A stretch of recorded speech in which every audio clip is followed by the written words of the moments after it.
기도합니다. 금요일입니다. 주께서 함께 하시고 오늘도 우리 성도들을 지키시옵소서. 예수님 이름으로 기도합니다. 아멘.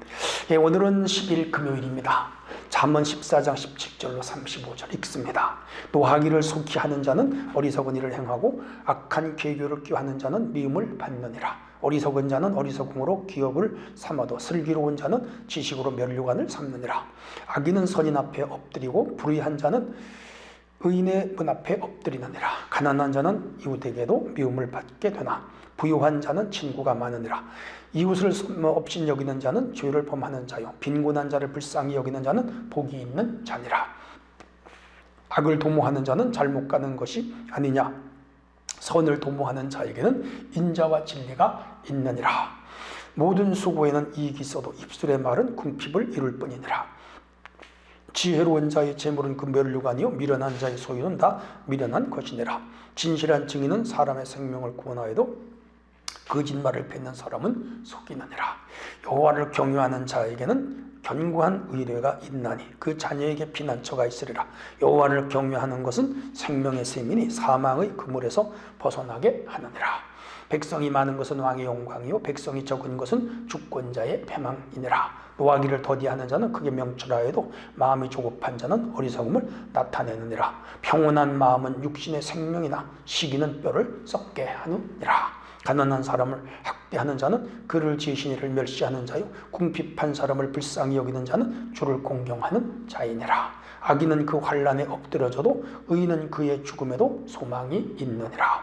지혜는 명철한 자의 마음에 머물거니와 미련한 자의 속에 있는 것은 나타나느니라. 공의는 나라를 영화롭게 하고 죄는 백성을 욕되게 하느니라. 슬기롭게 행하는 신하는 왕에게 은총을 입고 욕을 끼치는 신하는 그의 진노를 당하느니라. 아멘.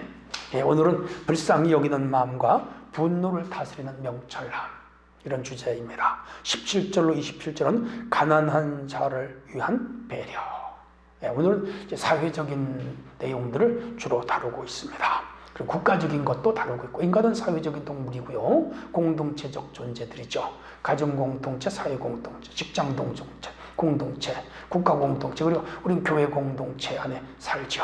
자기 혼자 사는지 않잖아요. 더불어 사는 세상인데 관계 속에 어떻게 살아가는 것이 지혜인가, 이런 것들을 주로 가르치죠. 이건 동서고금막론하고 동일하고요. 3000년 전에 쓰여진 이 잠언서 배경사회도 오늘날 우리가 살아가는 사회와 별 다를 바가 없는 관계였음을 발견합니다. 그리고 영원한 진리죠. 노하기를 속히 하는 자는 어리석은 일을 행하고 악한 계교를 꾀하는 미움을 받는다. 여기 노한다는 말은 분을 낸다. 분노, 요즘 분노 조절 장애군이라고 있어서 조그만 일에 발끈발끈하고 화를 내고 소리를 지르고 얼굴에 핏대를 세우고 상대방을 기분 나쁘게 하거나 두렵게 하는 거, 그 어리석은 자예요. 우리 그런 거 하지 말도록 자기 분노를 감정을 잘 다스릴 줄 알아야 돼요. 아내에게 자꾸 화를 내거나 남편에게 자꾸 화를 내면요, 그 부부간에도 신뢰가 깨지기 시작해요. 그러면 서로 불행하고 자녀들 불행해요. 그러니까 쉽게 화를 내거나 노를 내지 않도록 합니다. 그 지혜입니다. 악한 계교, 계교는 꾀 혹은 수작 혹은 계략 이런 거예요. 수작을 부리거나 꾀를 내거나 나쁜 거죠. 그러니까 살아가면서 수작이나 꾀를 부리지 않도록, 그건 미련한 거예요. 그렇게 되면 공동체가 파괴됩니다. 나쁜 수작을 하거나 뒤에서 음모를 꾸미거나 꾀를 내거나 그렇게 해서 상대방을 속이거나 그러면 뭐가 깨지죠? 신뢰가 깨지죠. 신용이 깨지죠. 그러면 서로 함께하기가 어려워지겠죠. 서로 믿지 못하게 되니까요. 그럼 이건 미련한 거예요. 지혜로운 사람은 절대로 그러지 않아요. 자, 18절. 어리석은 자는 어리석음으로 기업을 삼아도 슬기로운 자는 지식으로 면류관을 삼느니라. 네, 어리석은 자들은 늘 말하는 게 어리석고 생각하는 게 어리석고 행동하는 게 어리석어요. 그러니까 어리석음의 결과는 뭐죠? 반드시 실패하는 거죠. 그러니까 지혜로운 사람들은 늘 하는 것이 지혜로워요. 명철해요. 확실해요. 딱 부러져요. 그래서 모든 그 일 처리를 잘해요. 그래서 멸관, 영화를 얻는 거예요. 사람들로부터 칭찬과 신뢰를 받는 거죠. 19절. 악인은 선인 앞에 엎드려지고 불의한 자는 의인의 문 앞에 엎드러진다. 악인과 불의한 자, 설 곳이 없죠. 예, 결국은 의로운 의인 앞에 고개를 숙일 수밖에 없는 거죠. 똑같은 인간으로 태어나서 왜 악하게 살아야 돼요? 선하게 살아야지. 한번 깊이 돌아보셔야 돼요. 20절 가난한 자는 이에게 미움을 받겠나 부유한 자에게는 친구가 많으니라. 예, 이 가난하게 되는 것이 여러 가지 이유가 있어요. 사회적인 구조적인 것도 있고요. 방탕하는 부모 때문에도 있고요. 갑자기 큰 재앙을 만나서 가난해지는 경우도 있고 전쟁을 통해서 가난해지는 경우도 있는데 그럴 때는 대체적으로 모든 사람이 다 어려워요. 근데 평상시에 안전한 사회에서 가난하게 되는 이유는 여러 가지 있겠지만 우선 게으르면 가난해요. 노력을 안 하면 가난해요.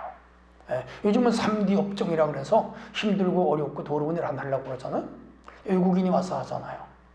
지금 먹고 살 게 없으면 힘들으면 경제적으로 힘든 거라도 해야죠. 가서 식기도 닦아야 되고 식당 서빙도 해야 되고 알바도 해야 되고 더 어려우면 말이죠. 일용직 노동자로 나가도 되죠.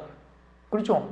그리고 뭐 건강한 남자 같으면 지금 갈 데가 없으면 택시 드라이버 그 자격을 따서 해도 되고 또 버스 면허를 내서 해도 되고 저도 버스 면허 내봤는데 그렇게 어렵지 않아요. 예, 만 일주일 정도만 가서 교육받고 차 좀 타면 대형 면허 내겠더라고요. 3, 40대, 4, 50대 같으면 얼마든지 운전, 60, 70이 되면 이제 운전하지 못하지만 4, 50대 얼마든지 할 수 있어요. 한 달에 뭐 2, 300만 원 버는데 그럼 먹고 살잖아요. 왜 요즘 같은 세대에 가난하게 살아요? 또 열심히 노력하면 그리고 부부가 같이 벌면 뭐 최소한 3, 400만 원 벌 수 있죠. 그러면 살아가는데 별 문제가 없다고요. 그러니까 게으르거나 나태하거나 노력을 안 하거나 가난한 거예요. 사람이 뭐 궁핍에 몰리면 도둑질 아니고 다 해야죠. 바울 사도는 선교비가 떨어졌을 때 천막 만들어 팔면서 복음 전했는데. 그러니까 이런 사람들은 업신여김을 받아요. 근데 열심히 일을 하고 돈을 모아 성공한 사람들로부터 칭찬을 받고 그 주변에 친구가 따르게 되어 있죠. 이런 얘기예요. 중요한 부분만 좀 다룰게요. 26절로 갈게요. 여호와를 경외하는 자에게는 견고한 의뢰가 있나니 자녀들에게 피난처가 있으리라. 맞아요. 여호와를 경외하고 늘 예배 생활하고 기도 생활하고 교회를 잘 섬기고 진실하게 살고 성실하게 살면요. 일이 풀려요. 논리적으로도 그래요. 상황적으로도 그래요. 하나님이 복을 주죠. 그러면요. 그 반듯하게 사는 부모 밑에서는 자녀들이 반듯하게 살아갈 수밖에 없어요. 그렇죠. 그 부모의 그 자녀라 그러잖아요. 그 부모의 그 자식이라고도 하잖아요. 뭐예요? 악한 부모에게서 악한 자녀가 나오고 선한 부모에게서 선한 자녀가 나오죠. 그럼 뭐예요? 가정이 행복하게 되기도 하고 불행하게 되기도 하죠. 지혜로운 자의 가정은 행복하고 미련한 자의 가정은 불행한 거죠. 성경 원리를 따라가시면 되는 거예요. 자, 28절로 갈게요. 백성이 많은 것은 왕의 영광이, 백성이 적은 것은 주권자의 패망이니라. 국가가 커서 중국 보세요. 15억 인구니까 시진핑, 그 사람은 뭐 그냥 털도 좋게 생겼지만은 어깨에 힘주고 다녀요. 이거 3억 5천만 명 산 미국의 그 대통령 말이죠. 할아버지죠. 거의 80대 된 할아버지. 다음에 또 나오겠대. 야, 트럼프도 그렇고요. 그래도 요 나라가 크니까 전 세계를 주름 잡잖아요. 영화였죠. 제일 적은 나라가 몬테니그로 같은 데 가봤는데 인구가 50만 밖에 안 돼요. 그런 나라 대통령은 뭐 세계 어디 정상축에 끼지도 못하잖아요. 이건 무엇을 말하는 거예요? 자기의 영역을 넓히면 영화가 되고 자기의 영역이 좁아들면 부끄럽다 이러죠. 여러분 살아가는 여러분 삶의 영역을 여러분이 넓히셔야 돼요. 스스로. 그래서 가정도 튼튼한 가정, 물질로도 부유한 가정, 사업을 하시면 사업을 자꾸 키우고요. 그리고 무슨 일을 하면 그 자기가 하는 일을 자꾸 키워서 영역이 넓어져야 돼요. 많은 사람들을 직원으로 쓰고 사람을 부리고 월급을 주고 이렇게 하면 존경받으면서 살죠. 누구도 무시 못합니다. 학문을 하는 분은 학문의 영역을 자꾸 넓혀서 그 분야에서 최고가 되고 정상이 되면 사람들이 다 존경하죠. 이분은 학문적으로 대단한 분이라고. 의술도 그렇고요. 무슨 과학자도 그렇고요. 또 학문을 하는 분도 그렇고 대학 교수도 그렇고 목회도 그렇고 그렇죠. 자기 영역을 넓혀가는 사람은 영화를 얻는다는 거죠. 여러분 무슨 일을 하든지 그 세계에서 독보적인 존재가 되면 위대한 사람이 되는 거죠. 자, 그런 마음이에요. 30절 평온한 마음은 육신이 생명이나 시기는 뼈를 썩게 한다. 남의 거 부러워하지 말고 시기하지 말고 질투하지 말고 그러면요 마음이 평안합니다. 그러면 행복해요. 자꾸 시기하고 질투하고 남 잘 되는 거 투기하고 그러면요 마음이 힘들어요. 스트레스 받아요. 잠을 못 자요. 술 먹어야 돼요. 담배 피워야 돼요. 더 심하면요 마약해야 돼요. 요즘 마약한 연예인들 끌려다니죠. 끝까지 간 거예요.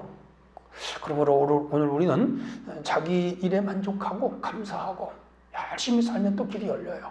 성실한 사람은 모든 사람이 인정하고 불성실한 사람은 모든 사람이 배척하는 거죠. 31절 가난한 사람은 학대하는 자는 지으신 이를 멸시하는 자요 궁핍한 자를 불쌍히 여기는 자는 주를 공경하는 자들. 우리 인간 사회에는요 우등생과 열등생이 있습니다. 태어나면서부터 선천적으로부터 그래요. 잘생긴 사람, 못생긴 사람, 머리 좋은 사람, 머리 안 좋은 사람, 건강한 사람, 건강하지 못한 사람, 또 신체적으로 아무 문제 없는 사람, 또 지체 장애를 가진 분. 그건 어쩔 수 없이 그렇게 운명적으로 나올 수밖에 없는 구조를 가지고 있어요. 그러다 보니까 가난한 사람도 있고 부한 사람도 있어요. 평범한 사람도 있어요. 그런데 가난한 사람 혹은 장애를 가진 사람 혹은 여러 가지 힘들게 살아가는 사람 무시하고 멸시하고 전대하고 학대하면 하나님께서 진노하셔요. 부자가 자기 집 대문간에 있는 나사로 거지라고 업신여겼잖아. 밥 한 톨 주지 않았잖아. 지옥 갔잖아. 이 세상에서 잘 살았지만 지옥 갔는데 얼마나 불행해. 근데 나사로 이 땅에 불행해가 살았지만 그는 천국 갔잖아.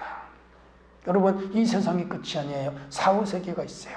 반드시 하나님은 권선징악이에요. 그렇죠? 상선보락이에요. 기억하시고 우리가 이 땅에서 끝이 아니라 꼭 기억하시고 내가 약한 자 없는 사람들을 불쌍히 여겨야지 함부로 대하거나 무시하거나 멸시하면 아니면 또 다른 의미로는 악하게 살면 끝이 안 좋아요. 선하게 살면 끝이 좋아요. 이 세상에서 악한 자가 잘 되고 선한 자가 혹 안 되는 경우도 있지만 하늘나라는 반드시 역전됩니다. 기억하세요. 멀리 보세요. 자, 33절 지혜는 명철한 자의 마음에 머물거니와 미련한 자의 속에는 있는 것은 나타나느니라. 맞아요. 지혜는 언제나 명철한 사람에게 머물러 있어요. 그리고 미련하고 어리석은 자의 속에는 그런 게 없어요. 다 미련한 거. 미련 곰탱이라 그러잖아요. 뭐가 그런 속에 있겠어요.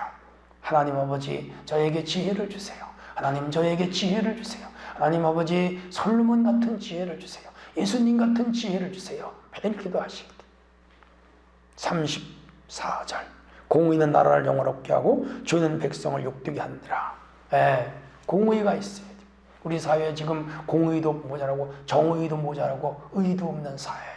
가짜뉴스, 음모론, 거짓말 공하고 조작.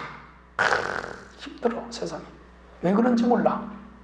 우리같이 평범한 사람들밖에 안 사는데 왜 지도층의 사람들이 윗사람들이 그렇게 사나 몰라. 오늘 우리는 이런 걸 주의해야 되고 멀리하고 피해야 되고 동조하지 말고 하나 되지 말아야 돼요. 슬기롭게 행하는 자는 신하는 왕에게 은총을 입고 욕을 끼치는 신하는 그의 진노를 당하느니라. 그렇죠.